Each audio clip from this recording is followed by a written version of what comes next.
Hi guys, welcome to study IAS YouTube channel. This is Sanjay Rathore and आज date है 23 नवंबर 2020। ठीक है, तो हम देखते हैं आज के जो कुछ इंपॉर्टेंट आर्टिकल आए थे आज के हिंदू न्यूज़पेपर में उनको। बट बिफोर दैट हम देखते हैं कल का जो प्रीलिम्स बेस्ड क्वेश्चन था उसको। ठीक है, तो कल का जो प्रीलिम्स बेस्ड क्वेश्चन था उसमें आपसे टाइम यूज सर्वे के बारे में पूछा गया था, जो कि रिसेंटली हमने देखा। उसके ऊपर एक एडिटोरियल आया था हिंदू न्यूज़पेपर में। तो ये क्वेश्चन पूछ रहा है which of the following are incorrect about time use survey. ठीक है, तो पहला स्टेटमेंट की हम बात करें तो it is published by national statistical office. This statement is correct. हम जानते हैं कि ये जो नेशनल स्टैटिस्टिकल ऑफिस है ये काम करता है मॉस्पी के under, that is ministry of statistics and programme implementation. इस मिनिस्ट्री के अंडर ये जो ऑफिस है ये काम करता है और इसी ने ये टाइम यूज सर्वे निकाला था। नेक्स्ट हम बात करें, its primary objective is to measure participation of men and women in paid and unpaid activities. तो ये इसका ऑब्जेक्टिव था। This is also correct, right. Then next हम बात करें, time use data are needed for implementing only SDG 5.4 on unpaid work. तो ये जो स्टेटमेंट है दिस इज रॉन्ग, क्योंकि SDG 5.4 को सिर्फ टारगेट करता हुआ ये टाइम यूज सर्वे नहीं है, बल्कि अगर हम एक ब्रॉडर पर्सपेक्टिव देखें तो ये SDG 1 to 10 उनको भी टारगेट करता है टाइम यूज डेटा। ठीक है, और SDG 5.4 जो है उसमें ज़्यादा इम्पोर्टेंस है इस सर्वे के एंगल से इसका, क्योंकि ये बात करता है अनपेड वर्क के बारे में। ठीक है, बट ओवरऑल SDG 1 से लेकर 10 तक है, सबको ये टाइम यूज डेटा जो है एड्रेस करता है। नेक्स्ट हम बात करें, the statement reports highlight the share of higher share of women in domestic unpaid work as compare to main.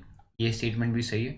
आप इसको कॉमन सेंस से भी ये पता लगा सकते थे कि ये स्टेटमेंट सही है, बिकॉज जो अनपेड डोमेस्टिक वर्क है, यानी फॉर एग्जांपल केयर एक्टिविटीज़ है जिसमें चाइल्ड केयर आ गया या बच्चों का जो ध्यान रखना है, उसके अंदर जो शेयर है वो वुमेन का इंडियन सोसाइटी में ज़्यादा है, राइट।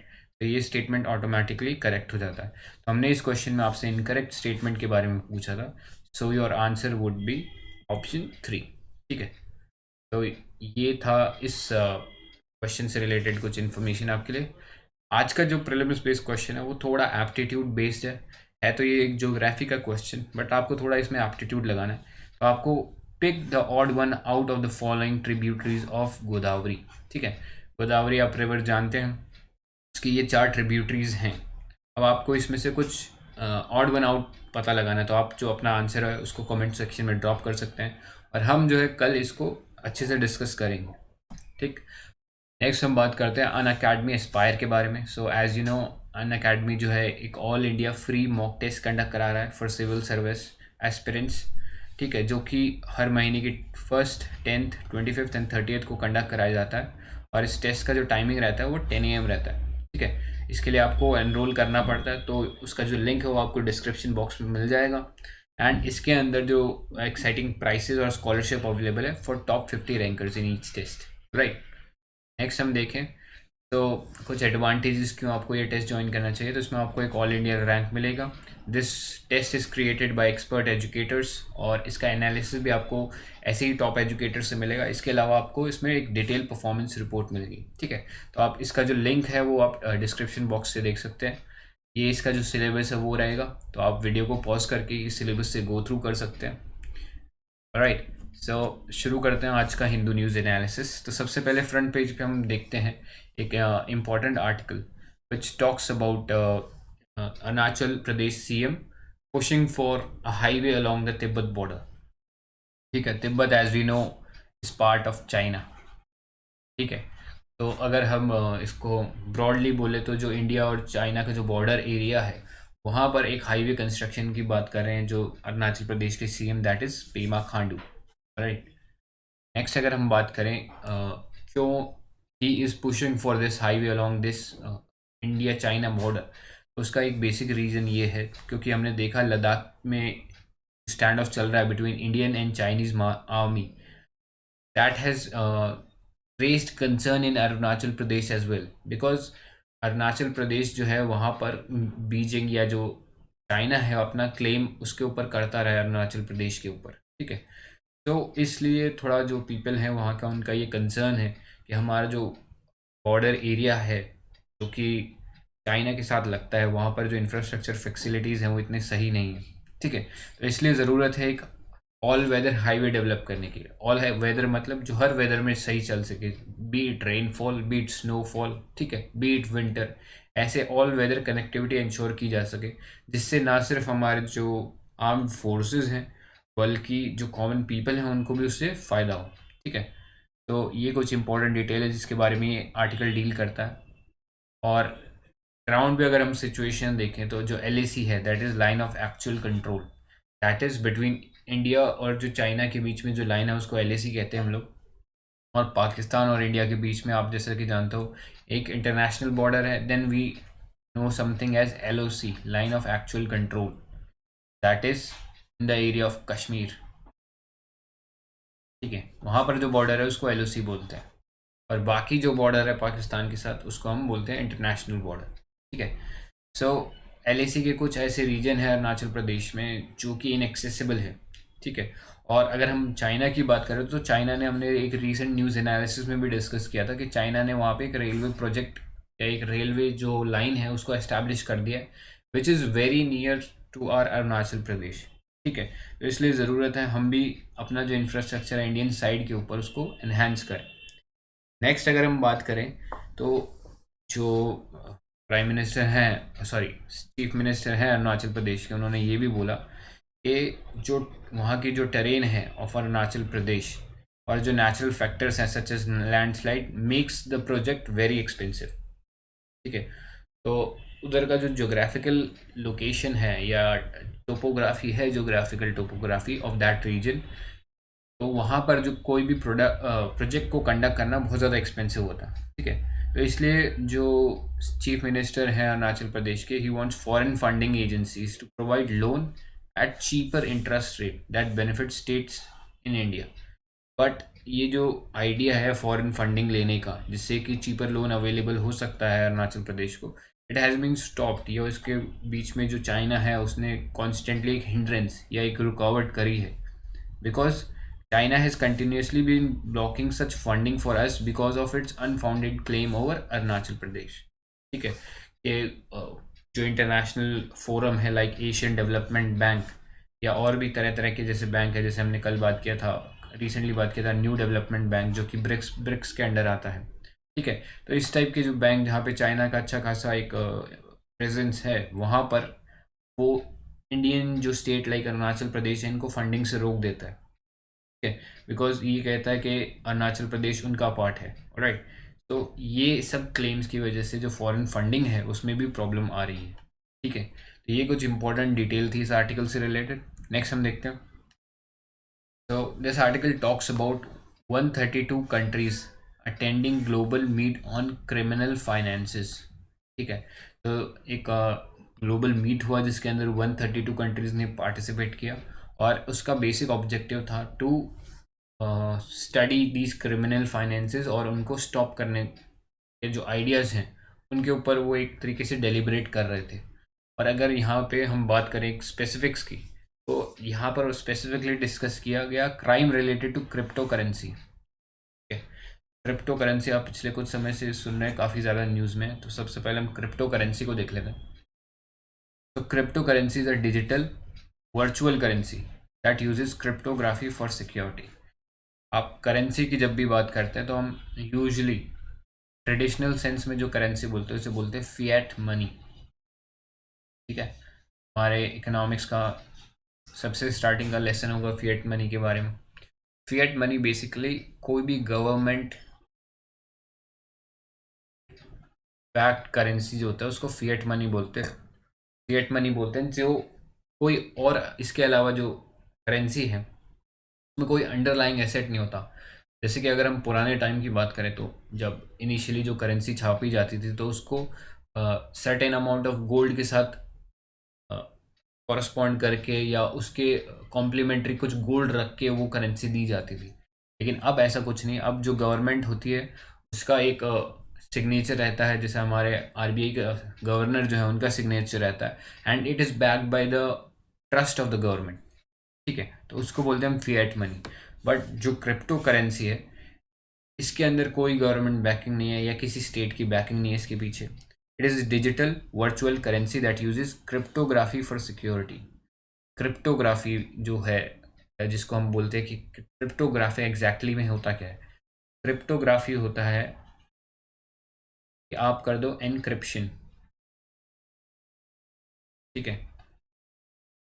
एनक्रिप्शन मतलब कोई सपोज आपके पास कोई डाटा है, ठीक है, उसको आप ऐसे फॉर्म में चेंज कर दो जिससे कोई और यूज़र जो है उसे रीड नहीं कर सकता सिर्फ आपके अलावा, ठीक है। इसको एनक्रिप्शन कहते हैं। तो यही टेक्नोलॉजी जो होती है वो क्रिप्टो करेंसी में यूज़ की जाती है, जिसको हम बोलते हैं क्रिप्टोग्राफी। और उसमें एनक्रिप्शन हम यूज़ करके सिक्योरिटी प्रोवाइड करते हैं, ठीक है। Cryptocurrency use decentralised technology to let users make secure payment, store money without the need to use their names और गो थ्रू बैंक्स, राइट। तो क्रिप्टो करेंसी में एक डिसेंट्रलाइज सिस्टम होता है, क्योंकि इसमें गवर्नमेंट बैकिंग नहीं होता है, तो ऑटोमेटिकली यहाँ पे एक डिसेंट्रलाइज सिस्टम हो जाता है, जिससे कोई इस सिस्टम के अंदर कोई सेंट्रल अथॉरिटी नहीं होता। अगर मैं एक एग्जांपल आपको बताऊं कि ये जो टेक्नोलॉजी है, तो ये टेक्नोलॉजी का एक एग्जांपल है ब्लॉकचेन, ठीक है। ये जो ब्लॉकचेन टेक्नोलॉजी है, इट मेक्स इट पॉसिबल कि हम ऐसा एक लेजर तैयार करें या एक ऐसा खाता तैयार करें जो कि डिस्ट्रीब्यूटेड है अक्रॉस वेरियस कंप्यूटर्स, ठीक है। तो जैसे ही कोई ट्रांजैक्शन, सपोज ए कंप्यूटर ने कोई ट्रांजैक्शन करी, तो ये जो ट्रांजैक्शन की डिटेल है ये बहुत सारे और पब्लिक जो सिस्टम्स हैं उनके अंदर चली जाएगी, उनके अंदर जो लेजर है या जो रिकॉर्ड है उनके अंदर वो डिस्ट्रीब्यूट हो जाएगी, ठीक है। सपोज ए के अंदर हमने ट्रांजैक्शन किया तो उसका जो डिटेल है वो बी के पास भी चला जाएगा, सी के पास भी चला जाएगा और डी के पास भी चला जाएगा, ठीक है। ये कंप्यूटर हैं और ये कंप्यूटर नोड्स हैं, यानी अदर कंप्यूटर्स हैं, राइट। तो when a transaction is done, the records are maintain in several other corresponding computers या सिस्टम्स या सर्वर्स, ठीक है। उनके अंदर ये सारी इंफॉर्मेशन जो है वो चली जाती है, राइट। तो एक पब्लिक रिकॉर्ड तैयार हो जाता है किसी भी ट्रांजैक्शन का। ये बेसिक कंसेप्ट है ब्लॉकचेन का, ठीक है। और अगर हम कुछ इंपॉर्टेंट क्रिप्टो करेंसीज की बात करें तो उसमें सबसे इंपॉर्टेंट बिटकॉइन, ठीक है, जो कि सबसे पॉपुलर है। उसके बाद हम बात करें इथीरियम, रिपल एंड लिटकॉइन, तो ये भी कुछ पॉपुलैरिटी है इन जो बिटकॉइन के अलावा जो कुछ क्रिप्टो करेंसीज हैं, तो उनमें इथीरियम, रिपल और लिटकॉइन का नाम आता है। इसके अलावा हमने around year and year half हमने देखा फेसबुक ने भी अपना एक क्रिप्टो करेंसी लॉन्च किया था, उसका नाम था लीब्रा, ठीक है। ये कुछ इंपॉर्टेंट करे इंफॉर्मेशन हो गई क्रिप्टो करेंसी के बारे में। हम वापस अपने आर्टिकल की तरफ आते हैं। तो ये जो मीट थी या जो कॉन्फ्रेंस थी, इट वाज कंडक्टेड बाय या organise by Interpol, Europol, Basel institute on governance from November 18 to 19, ठीक है। तो ये जो कॉन्फ्रेंस थी इसको कंडक्ट इंटरपोल, यूरोपोल और बेसल इंस्टीट्यूट ऑफ गवर्नेंस ने कंडक्ट कराया था, और it was a virtual meet, ठीक है, यानी कंप्यूटर के थ्रू इसको किया गया था।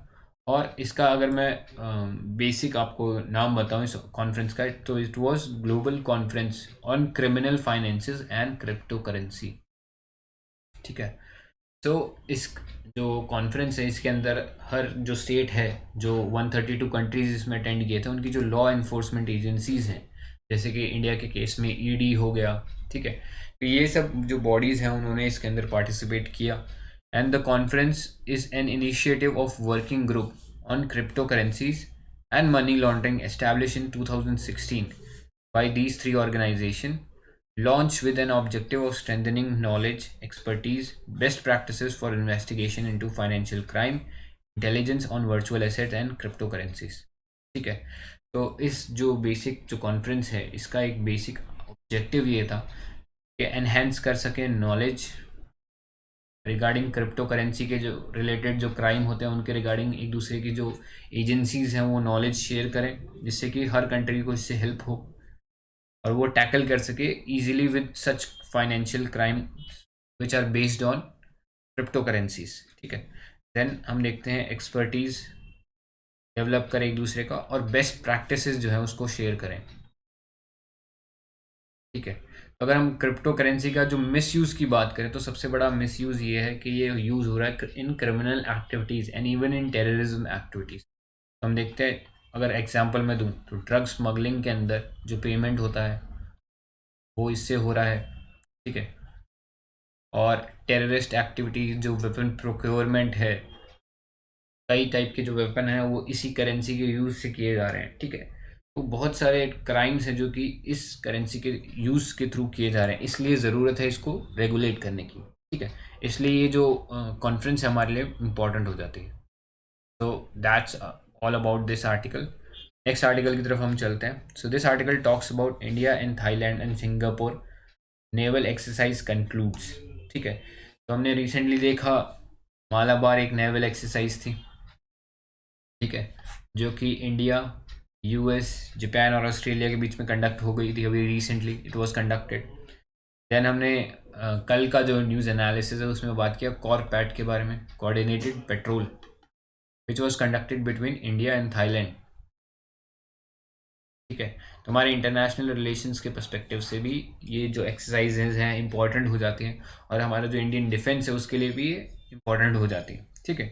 नेक्स्ट अब बात करें इस आर्टिकल से रिलेटेड, तो इसमें आपसे दो एक्सरसाइजेज के बारे में बात कर रहा है। पहला बात कर रहा है the second edition of India, Thailand and Singapore trilateral naval service, that is SITMEX, ठीक है। तो आप इसको या ऐसे याद रख सकते हो, S for Singapore, I for India, T for Thailand, ठीक है। तो सिमटेक्स एक्सरसाइज का जैसे आप नाम सुने तो आपके दिमाग में आ जाना चाहिए इंडिया, थाईलैंड एंड सिंगापुर, और it was conducted in Andaman Sea, ठीक है। तो ये इंपॉर्टेंट इन्फॉर्मेशन है सिमटेक्स के बारे में। नेक्स्ट हम बात करते हैं, तो the 27th edition of Singapore and India bilateral maritime exercise, that is SIMBEX, is scheduled to be held in the same area from November 23 to November 25, यानी आज से ये कंडक्ट होना शुरू हो गई है ये एक्सरसाइज, दैट इज सिम्बेक्स, ठीक है। और इसका जो एरिया रहेगा यानी ये कहाँ पर कंडक्ट की जाएगी, तो it is also conducted in Andaman Sea, ठीक है।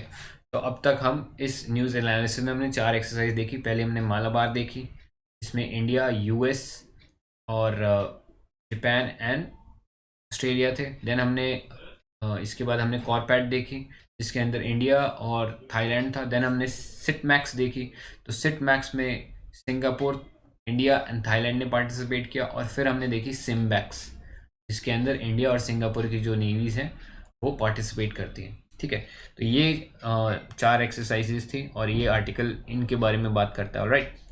तो नेक्स्ट हम देखते हैं India set to launch deep sea mission. तो ये एक इम्पॉर्टेंट आर्टिकल हमारे लिए साइंस एंड टेक के पर्सपेक्टिव से भी, ठीक है। तो डीप सी जो मिशन है, this is a exploratory mission which is taken, या जो मिनिस्ट्री ऑफ अर्थ साइंसेज के परव्यू के अंडर हो रहा है, मिनिस्ट्री ऑफ अर्थ साइंसेज।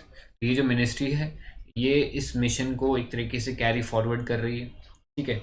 और रिसेंटली इंडिया ने डीप सी मिशन जो है इसको लॉन्च किया। तो डीप सी मिशन के बारे में अगर हम बात करें तो जो डीप सी होता है यानी जो समुद्र का जो तल होता है वहाँ पे कुछ इम्पोर्टेंट मिनरल्स होते हैं, जैसे कि important minerals like poly metallic nodules, PMN, poly metallic nodules, ठीक है, जो कि एक नोड्यूल्स होते हैं या छोटे छोटे मेटल के कुछ पार्टिकल, मतलब छोटे छोटे स्टोन्स होते हैं मेटल के, जिनके अंदर हमें से रेयर अर्थ मेटल मिल सकते हैं, ठीक है। जो कि हमारे जो सेमीकंडक्टर या जो इलेक्ट्रॉनिक मैन्युफैक्चरिंग के लिए है ये बहुत ज़्यादा इंपॉर्टेंट हो जाता है, ठीक है। इंडिया में रेयर अर्थ जो मेटल है उनकी कमी है, ठीक है। तो उनको एड्रेस करने के लिए ये जो पॉलीमेटालिक नोड्यूल्स का जो एक्सप्लोरेशन है वो किया जा सकता है, ठीक है।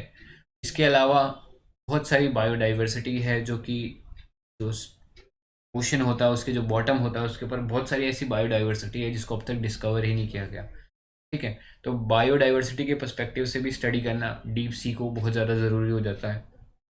देन इसके अलावा कुछ और रिसर्च प्रोजेक्ट कंडक्ट किए जा रहे हैं, जैसे ओशन थर्मल एनर्जी से रिलेटेड कुछ प्रोजेक्ट होते हैं जिससे आप जो है ओशन के दो सरफेसेस के बीच में जो टेम्परेचर डिफरेंस है उसको यूज़ करके इलेक्ट्रिसिटी प्रोड्यूस कर सकते हैं। ठीक है, अगर हम बात करें जो ओशन का जो सरफेस होता है, यानी एकदम जो ऊपर का जो सतह होता है उसको डायरेक्ट सनलाइट मिलती है, उसका जो टेम्परेचर होता है its is slightly higher as compare to layer of the ocean water जो कि कुछ डेप्थ के अंदर प्रेजेंट होगा। ठीक है, तो इस टेम्परेचर डिफरेंस को हम यूज़ करके इलेक्ट्रिसिटी जनरेट कर सकते हैं। ठीक है, तो ये बहुत सारे कुछ रिसर्च या एक्सप्लोरेटरी मिशंस हैं जिसके लिए डीप सी मिशन जो है बहुत ज़्यादा इंपॉर्टेंट हो जाता है हमारे लिए।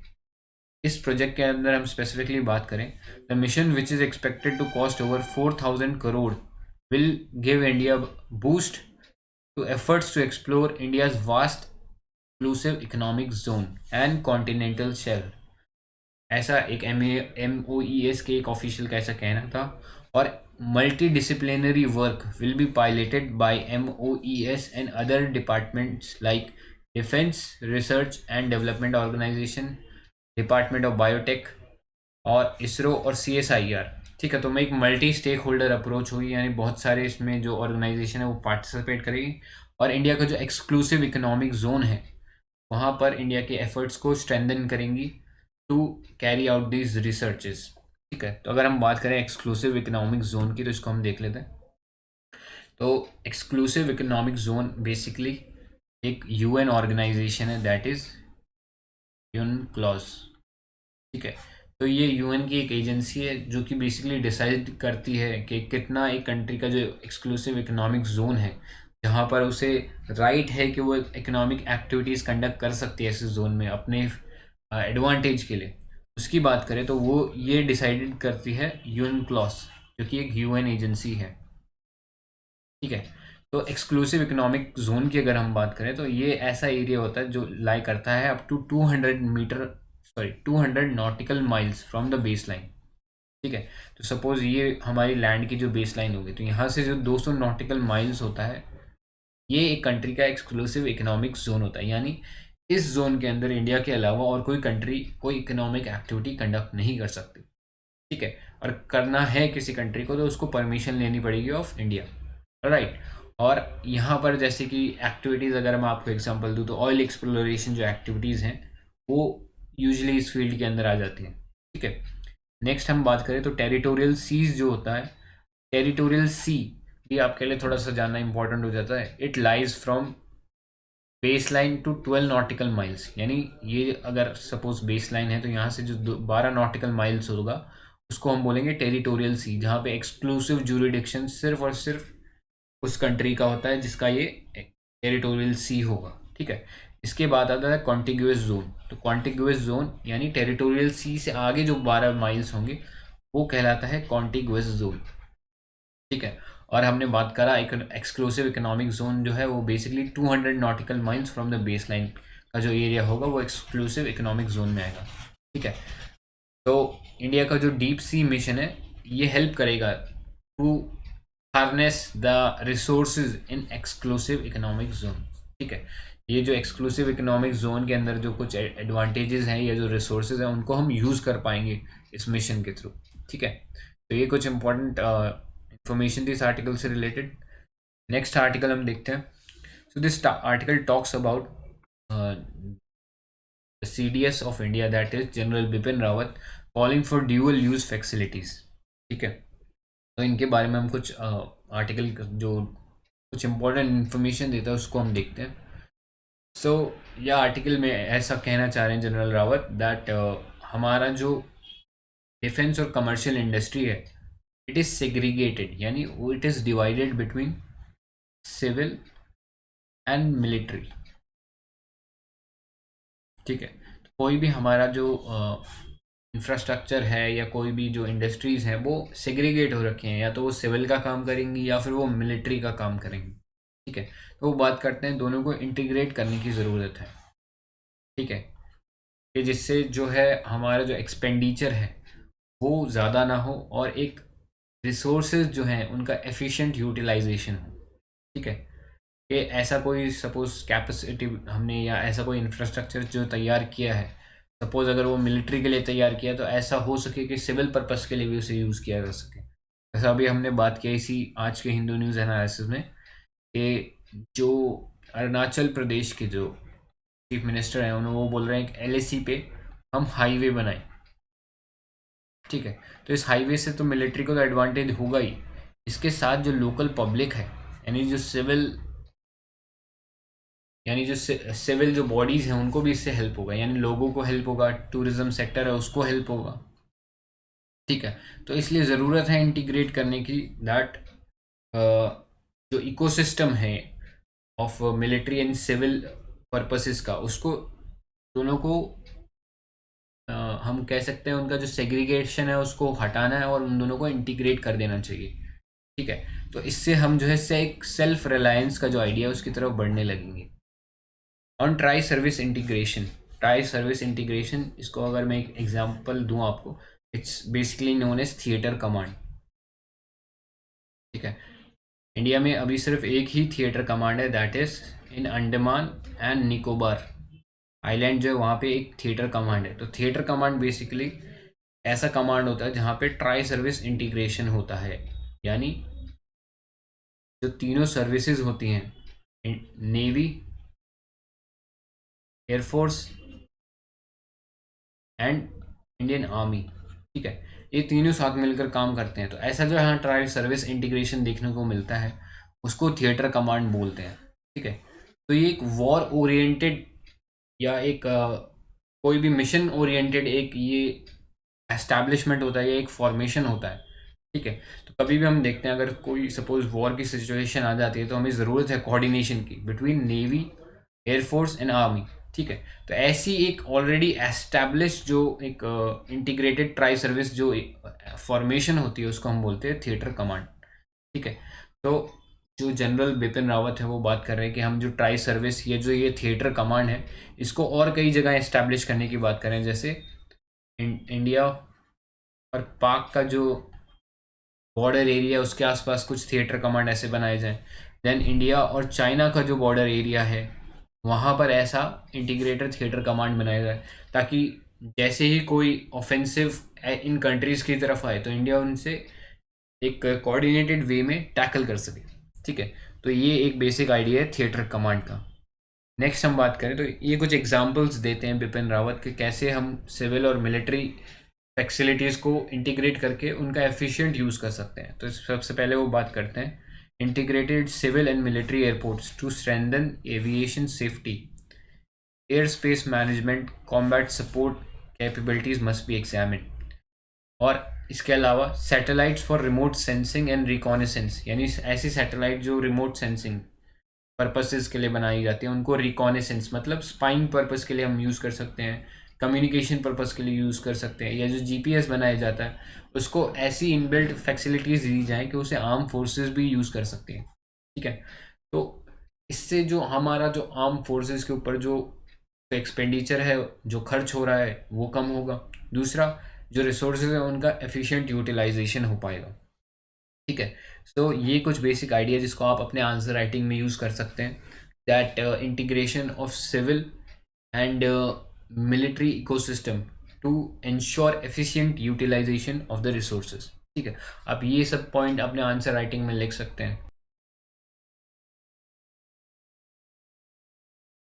That's it for today's Hindu news analysis. I hope you learned something of value today. And if you did, then you can like this video and subscribe to this channel. And that's it from my side. Thank you. Bye bye. And have a great day.